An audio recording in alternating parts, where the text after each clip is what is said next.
ನಮಸ್ಕಾರ. ಇದು ಜಾಣ ಸುದ್ದಿ, ವಿಜ್ಞಾನ, ವಿಚಾರ ಹಾಗೂ ವಿಸ್ಮಯಗಳ ಧ್ವನಿ ಪತ್ರಿಕೆ. ದಿನದಿನವೂ ವಿಜ್ಞಾನ.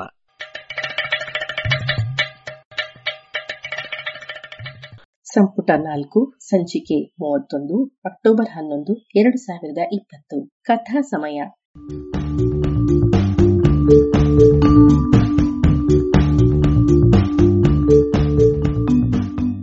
ಸುಪ್ರಸಿದ್ಧ ಜೀವಿ ವಿಜ್ಞಾನಿ ಚಾರ್ಲ್ಸ್ ಡಾರ್ವಿನ್ 19ನೇ ಶತಮಾನದ ಆರಂಭದಲ್ಲಿ ಕೈಗೊಂಡಿದ್ದ ನೌಕಾಯಾನದ ವೇಳೆ ತಾನು ಕಂಡ ವಿಷಯಗಳ ಕುರಿತು ಮಾಡಿದ ಟಿಪ್ಪಣಿಗಳ ಅನುವಾದ.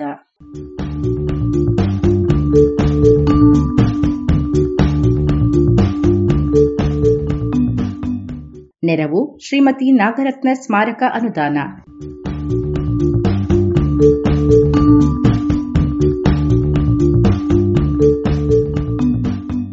ಬೀಗಲ್ ಸಾಹಸಯಾನ ಸಂಚಿಕೆ 109.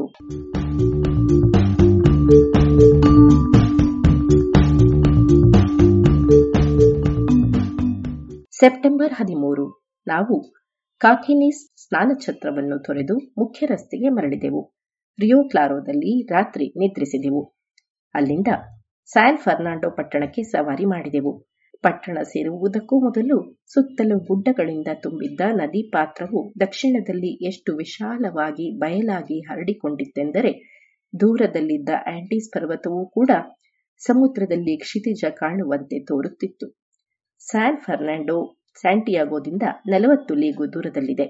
ನನ್ನ ಪ್ರವಾಸದ ದಕ್ಷಿಣದ ತುಟ್ಟ ತುದಿಯದು. ಏಕೆಂದರೆ ಇಲ್ಲಿಂದ ಮುಂದೆ ನಾವು ಸಮುದ್ರದ ಕಡೆಗೆ ಲಂಬ ಕೋನದಲ್ಲಿ ತಿರುಗಿ ಸಾಗಬೇಕಿತ್ತು. ಯಾಕ್ವಿಲಾದಲ್ಲಿದ್ದ ಚಿನ್ನದ ಗಣಿಗಳಲ್ಲಿ ನಾವು ತಂಗಿದೆವು. ಇವನ್ನು ಮಿಸ್ಟರ್ ನಿಕ್ಸನ್ ಎನ್ನುವ ಅಮೆರಿಕನ್ ನೋಡಿಕೊಳ್ಳುತ್ತಿದ್ದ. ಮುಂದಿನ 4 ದಿನಗಳು ದೊರೆತ ಅವನ ಆತಿಥ್ಯಕ್ಕೆ ನಾನು ಋಣಿ. ಮರುದಿನವೇ ನಾವು ಗಣಿ ನೋಡಲು ಹೋದೆವು. ಇವು ಕೆಲವು ಲೀಗುಗಳ ದೂರದಲ್ಲಿದ್ದ ಗುಡ್ಡವೊಂದರ ತುದಿಯಲ್ಲಿದ್ದವು. ಹಾದಿಯಲ್ಲಿ ತಗುವಾ ಎನ್ನುವ ಸರೋವರವನ್ನು ಕಂಡೆವು. ಇವುಗಳಲ್ಲಿರುವ ತೇಲುವ ದ್ವೀಪಗಳು ಬಲು ಪ್ರಸಿದ್ಧ. ಸತ್ತು ಕೊಳೆಯುವ ಗಿಡಗಳೂ ಹೆಣೆದುಕೊಂಡು ಆದ ಈ ದ್ವೀಪಗಳ ಮೇಲೆ ಬೇರ ಗಿಡಗಳು ಬೇರೂರಿರುತ್ತವೆ. ಸಾಮಾನ್ಯವಾಗಿ ವೃತ್ತಾಕಾರದಲ್ಲಿರುವ ಇವುಗಳ ದಪ್ಪ 4 ರಿಂದ 6 ಅಡಿಯವರೆಗೂ ಇರಬಹುದು. ಇದರ ಹೆಚ್ಚಿನ ಅಂಶ ನೀರಿನಲ್ಲಿ ಮುಳುಗಿರುತ್ತದೆ. ಗಾಳಿ ಬೀಸಿದಾಗ ಇವು ಸರೋವರದ ಒಂದೆಡೆಯಿಂದ ಮತ್ತೊಂದೆಡೆಗೆ ತೇಲಿ ಸಾಗುತ್ತವೆ. ಕೆಲವೊಮ್ಮೆ ಕುದುರೆಗಳನ್ನು ದನಗಳನ್ನು ಪಯಣಿಗರಂತೆ ಕೊಂಡೊಯ್ಯುವುದುಂಟು. ಗಣಿಯನ್ನು ತಲುಪಿದಾಗ ಅಲ್ಲಿದ್ದವರ ಪೇಲವ ಬಣ್ಣ ಎದ್ದು ಕಾಣುತ್ತಿತ್ತು. ಈ ಬಗ್ಗೆ ಮಿಸ್ಟರ್ ನಿಕ್ಸನ್ ನನ್ನು ವಿಚಾರಿಸಿದೆ. ಗಣಿಗಳು ಸುಮಾರು 450 ಅಡಿ ಆಳವಿರುವುದಾಗಿಯೂ ಪ್ರತಿಯೊಬ್ಬ ಮನುಷ್ಯನೂ ಅಲ್ಲಿಂದ 200 ಪೌಂಡುಗಳಷ್ಟು ಭಾರವಾದ ಕಲ್ಲುಗಳನ್ನು ತರುತ್ತಾನೆ. ಈ ಹೊರೆಯನ್ನು ಹೊತ್ತು ಗಣಿಯಲ್ಲಿ ಜಿಗ್ಜ್ಯಾಗ್ ಆಕಾರದಲ್ಲಿ ಜೋಡಿಸಿದ ಹಾಗೂ ಅವುಗಳಲ್ಲಿ ಕೊರೆದ ಕಚ್ಚುಗಳೇ ಮೆಟ್ಟಿಲುಗಳಾದ ಮರದ ಬೊಡ್ಡೆಗಳ ಮೇಲೆ ಅವರು ಏರಿ ಬರಬೇಕು. 18-20 ವಯಸ್ಸಿನ ಇನ್ನೂ ಗಡ್ಡ ಮೀಸೆ ಮೊಳೆಯದ ಅಷ್ಟೋ ಇಷ್ಟೋ ಸ್ನಾಯುಗಳು ಬೆಳೆದಿದ್ದವರೂ ಅಷ್ಟೇ ಆಳದಿಂದ ಇಂತಹ ಭಾರಿ ಹೊರೆಯನ್ನು ಹೊತ್ತು ಬರುತ್ತಿದ್ದರು. ಚಡ್ಡಿಗಳ ಹೊರತಾಗಿ ಇವರ ಮೈ ಮೇಲೆ ಇನ್ನೇನೂ ಇರುತ್ತಿರಲಿಲ್ಲ. ಇಷ್ಟು ಶ್ರಮ ಪಡೆದ ಭಾರಿ ಬಲಶಾಲಿಯೂ ಕೂಡ ಈ ಎತ್ತರವನ್ನು ಹತ್ತಿ ಬರುವಷ್ಟರಲ್ಲಿ ಬೆವರಿನಿಂದ ತೊಯ್ದು ಹೋಗಿರುತ್ತಾನೆ. ಇಷ್ಟೊಂದು ಪರಿಶ್ರಮ ಪಡುವವರಿಗೂ ಕೂಡ ಸಿಗುತ್ತಿದ್ದುದು ಒಂದಿಷ್ಟು ಬೇಯಿಸಿದ ಹುರುಳಿ ಹಾಗೂ ಬ್ರೆಡ್ ಅಷ್ಟೇ. ಬ್ರೆಡ್ ಬೇಕು ಎಂದರೂ ಅವರ ಒಡೆಯರು ಅದಷ್ಟನ್ನೇ ತಿಂದರೆ ಇವರು ಇಷ್ಟು ಶ್ರಮ ಪಡಲಾಗುವುದಿಲ್ಲ ಎಂದು ತಿಳಿದಿರುವುದರಿಂದ ಕುದುರೆಗಳಿಗೆ ತಿನ್ನಿಸುವಂತೆ ಇವರೂ ಹುರುಳಿ ಕಾಳುಗಳನ್ನು ತಿನ್ನುವಂತೆ ಮಾಡುತ್ತಾರೆ. ಜಾಜುವೆಲ್ಲಿನ ಗಡಿಗಳಲ್ಲಿ ಕೆಲಸ ಮಾಡುವವರಿಗೆ ದೊರೆಯುವುದಕ್ಕಿಂತ ಇವರಿಗೆ ಸ್ವಲ್ಪ ಹೆಚ್ಚು ಕೂಲಿ ಸಿಗುತ್ತದೆ. ತಿಂಗಳಿಗೆ 24 ರಿಂದ 28 ಶಿಲ್ಲಿಂಗು. 3 ವಾರದಲ್ಲಿ ಒಮ್ಮೆ ಮಾತ್ರ ಗಣಿಯಿಂದ ಬಿಡುವು. ಆಗ ಅವರು ತಮ್ಮ ಕುಟುಂಬದ ಜೊತೆಗೆ 2 ದಿನಗಳು ಇರಬಹುದು.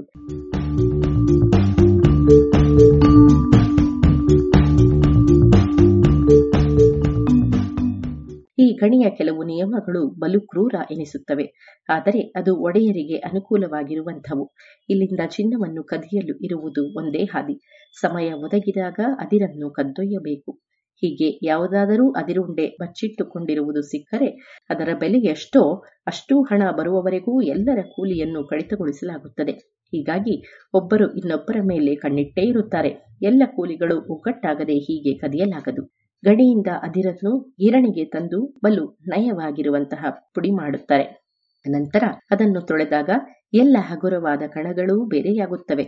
ಕೊನೆಗೆ ಪಾದರಸದ ಜೊತೆಗೆ ಅಮಾಲ್ಗಮ್ ಮಾಡುವುದರಿಂದ ಅದಿರಿನಲ್ಲಿರುವ ಎಲ್ಲ ಚಿನ್ನದ ಧೂಳನ್ನೂ ಹೆಕ್ಕಿದಂತಾಗುತ್ತದೆ. ತೊಳೆಯುವುದು ಎಂದರೆ ಬಹಳ ಸರಳವೆನಿಸಬಹುದು. ಆದರೆ ಹರಿಯುವ ನೀರು ಸಾಂದ್ರತೆ ಹೆಚ್ಚಿರುವ ಚಿನ್ನದ ಕಣಗಳನ್ನು ಮಣ್ಣಿನಿಂದ ಸರಾಗವಾಗಿ ಬೇರ್ಪಡಿಸುವುದನ್ನು ನೋಡುವುದೇ ಚೆನ್ನ. ಗಿರಣಿಗಳಿಂದ ಹೊರಬಿದ್ದ ಕೆಸರನ್ನು ಹೊಂಡಗಳಲ್ಲಿ ಸಂಗ್ರಹಿಸಲಾಗುತ್ತದೆ. ಹೊಂಡಗಳಲ್ಲಿ ನೆಲೆಯಾದ ಕೆಸರನ್ನು ಆಗಾಗ್ಗೆ ಹೊರತೆಗೆದು ಗುಡ್ಡೆ ಹಾಕುತ್ತಾರೆ. ಅನಂತರ ಬಲು ಜಟಿಲವಾದ ರಾಸಾಯನಿಕ ಕ್ರಿಯೆಗಳು ಆರಂಭವಾಗುತ್ತವೆ. ವಿವಿಧ ಬಣ್ಣದ ಲವಣಗಳು ಗುಡ್ಡೆಯ ಮೇಲ್ಮೈಯಲ್ಲಿ ಮಿರುಗಲಾರಂಭಿಸುತ್ತವೆ. ಗುಡ್ಡೆ ಗಟ್ಟಿಯಾಗುತ್ತದೆ. ಹೀಗೆ 1-2 ವರ್ಷಗಳವರೆಗೆ ಬಿಟ್ಟ ಮೇಲೆ ಅದನ್ನು ಮತ್ತೆ ತೊಳೆದಾಗ ಚಿನ್ನ ಸಿಗುತ್ತದೆ. ಈ ಕ್ರಿಯೆಯನ್ನು 6-7 ಬಾರಿ ಮರುಕಳಿಸಬಹುದು. ಪ್ರತಿ ಬಾರಿ ತೊಳೆದಾಗಲೂ ಸಿಗುವ ಚಿನ್ನದ ಪ್ರಮಾಣ ಕುಗ್ಗುತ್ತದೆ. ಹಾಗೆಯೇ ಇಲ್ಲಿನವರು ಹೇಳುವ ಪ್ರಕಾರ ಚಿನ್ನಕ್ಕಾಗಿ ತೊಳೆಯುವುದರ ನಡುವಿನ ಅವಧಿಯೂ ದೀರ್ಘವಾಗುತ್ತದೆ. ನಾನು ಆಗಲೇ ತಿಳಿಸಿದ ರಾಸಾಯನಿಕ ಕ್ರಿಯೆ ಅದು ಯಾವುದೋ ರೀತಿಯಲ್ಲಿ ಪ್ರತಿ ಬಾರಿಯೂ ಹೊಸ ಚಿನ್ನವನ್ನು ಹೊರಗಿಡುತ್ತದೆ ಎನ್ನುವುದು ಸ್ಪಷ್ಟ. ಈ ಕ್ರಿಯೆಯನ್ನು ಅದಿರನ್ನು ಅರೆಯುವುದಕ್ಕೂ ಮುನ್ನವೇ ಮಾಡುವಂತಹ ಉಪಾಯವೇನಾದರೂ ಪತ್ತೆಯಾದಲ್ಲಿ ಈ ಅದಿರಿನ ಮೌಲ್ಯ ಹಲವು ಪಟ್ಟು ಹೆಚ್ಚಬಹುದು. ಚಿನ್ನದ ಈ ಸೂಕ್ಷ್ಮ ಕಣಗಳು ಅಲ್ಲಲ್ಲಿ ಚದುರಿ ಬಿದ್ದಿದ್ದರೂ ಕ್ಷಯಿಸದೆ ಒಂದಿಷ್ಟು ಪ್ರಮಾಣದ ಲೋಹವಾಗಿ ಒಟ್ಟಾಗುತ್ತವೆ ಎನ್ನುವುದು ಕೌತುಕದ ವಿಷಯ. ಸ್ವಲ್ಪ ಸಮಯದ ಹಿಂದೆ ಕೆಲವು ಗಣಿಗಾರರು ತಮ್ಮ ಮನೆ ಹಾಗೂ ಗಿರಣಿಯ ಸುತ್ತ ಬಿದ್ದಿದ್ದ ಮಣ್ಣನ್ನು ಹೆರೆದು ತೆಗೆಯಲು ಅನುಮತಿ ಪಡೆದುಕೊಂಡರಂತೆ. ಅದನ್ನು ಹೆರೆದು ತೊಳೆದು $30 ಮೌಲ್ಯದ ಚಿನ್ನವನ್ನು ಹೆಕ್ಕಿದರಂತೆ. ಇದು ನಿಸರ್ಗದಲ್ಲಿ ನಡೆಯುವ ವಿದ್ಯಮಾನ ಒಂದರಂತೆಯೇ ಎನ್ನಬಹುದು. ಪರ್ವತಗಳು ಕೂಡ ಸವಿಯುತ್ತವೆ. ಅವುಗಳೊಟ್ಟಿಗೆ ಶಿಲೆಗಳಲ್ಲಿರುವ ಚಿನ್ನದ ನಿಕ್ಷೇಪಗಳೂ ಸವಿಯುತ್ತವೆ. ಅತ್ಯಂತ ಗಟ್ಟಿಯಾದ ಕಲ್ಲು ಕೂಡ ಮುಟ್ಟಲು ನಯವಾಗಿ ಮಣ್ಣಾಗಿ ಸವಿಯುತ್ತದೆ. ಇದರಲ್ಲಿರುವ ಸಾಮಾನ್ಯ ಲೋಹಗಳು ಆಕ್ಸಿಜನ್ನಿನ ಜೊತೆಗೂಡಿ ಆಕ್ಸಿಡೀಕರಣವಾಗುತ್ತದೆ. ಲೋಹ ಮತ್ತದರ ಆಕ್ಸೈಡ್ ಎರಡೂ ಮಳೆ ನೀರಿನಿಂದ ತೊಳೆದು ಹೋಗುತ್ತವೆ.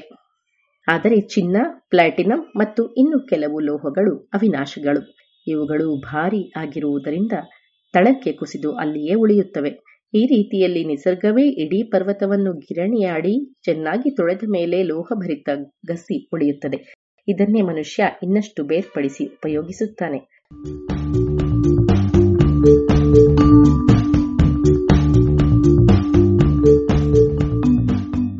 ಗಣಿ ಕಾರ್ಮಿಕರನ್ನು ಹೀಗೆ ನಡೆಸಿಕೊಳ್ಳುವುದು ಕೆಟ್ಟದೆಂದು ಅನಿಸಿದರೂ ಅವರು ಅದನ್ನು ಒಪ್ಪಿಕೊಂಡಿರುತ್ತಾರೆ.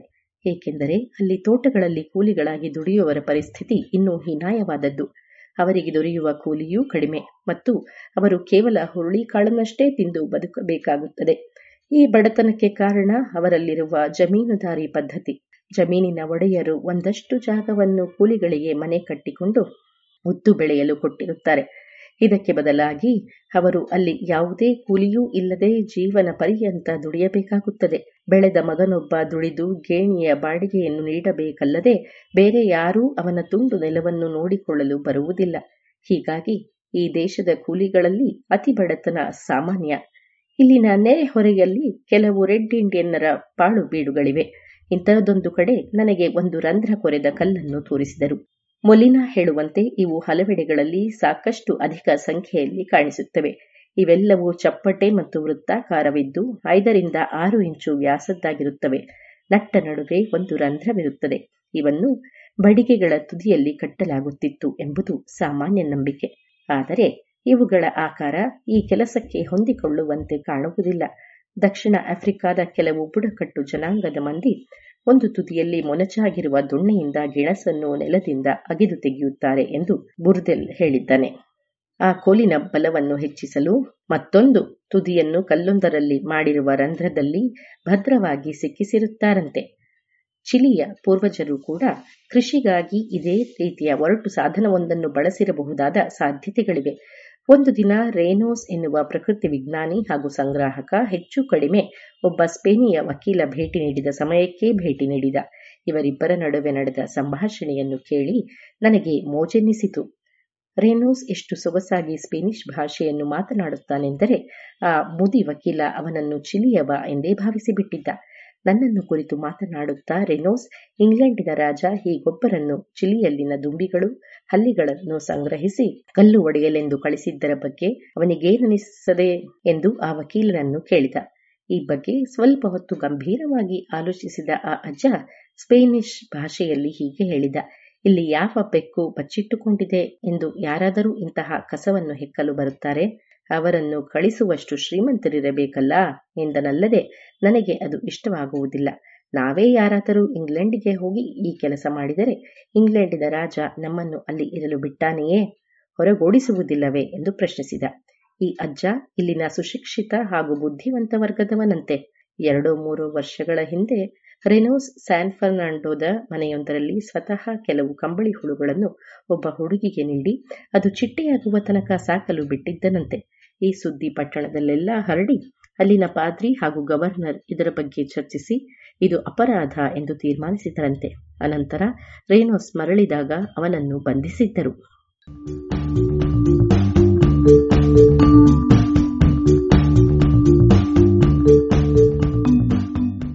ಇದು ಇಂದಿನ ಕಥಾ ಸಮಯ. ಅನುವಾದ ಕೊಳ್ಳೇಗಾಲ ಶರ್ಮಾ. ಜಾಣ ಧ್ವನಿ ಶ್ರೀಮತಿ ಭಾರತಿ.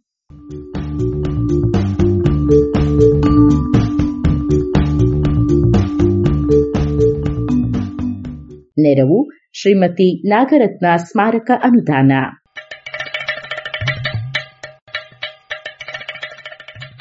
ಜಾಣ ಸುದ್ದಿಯ ಬಗ್ಗೆ ಸಲಹೆ ಸಂದೇಹಗಳು ಇದ್ದಲ್ಲಿ ನೇರವಾಗಿ 9886640328 ಈ ನಂಬರಿಗೆ ವಾಟ್ಸಪ್ ಮಾಡಿ, ಇಲ್ಲವೇ ಕರೆ ಮಾಡಿ.